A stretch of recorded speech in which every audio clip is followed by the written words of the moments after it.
भाषण कला या कार्यशाळेसाठी आज एकत्र जमलेलो आहोत।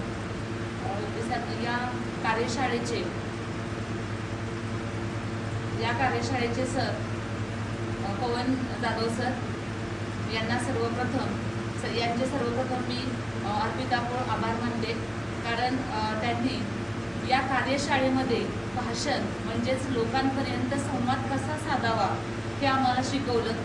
अगदी जास्त वय असणाऱ्यांना सुद्धा किंवा जे स्टेजवर कधीही गेलेले नाहीत अशा लोकांना सुद्धा ते या कार्यशाळेमध्ये जे प्रशिक्षित करत असतात।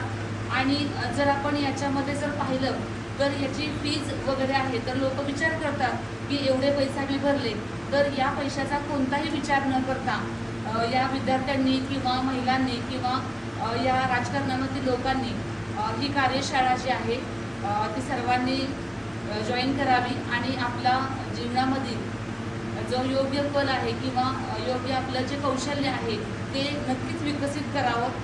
आणि याच्यामध्ये ही कार्यशाळा जी आहे आम्ही 1 दिवसाची सुद्धा केलेली आहे आणि याच्यामध्ये ऑनलाईन सुद्धा आम्ही कार्यशाळा केली।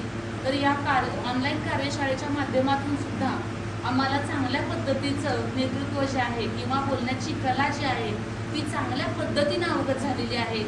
आणि या 1 दिवसाच्या कार्यशाळेमध्ये सुद्धा आम्ही जास्त प्रमाणामध्ये चांगल्या जे कौशल्य आहे, बोलण्याचं कौशल्य जे आहे ते आम्ही शिकलेलो आहोत।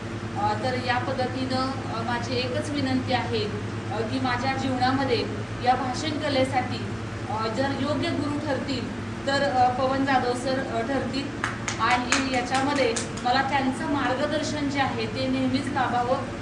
आणि याच्यामध्ये काही गोष्टी माझ्या चुकीच्या झाल्या असतील, त्या चुकीच्या गोष्टी ज्या आहेत त्या सरांनी समजून घेतल्या, त्याच्यामध्ये मला वेळ दिला, कोणत्याही गोष्टीचं काही न चिडता त्याच्यामध्ये सुधारणा केली, त्याबद्दल सर मी मनपूर्वक सरांचे आभार मानते।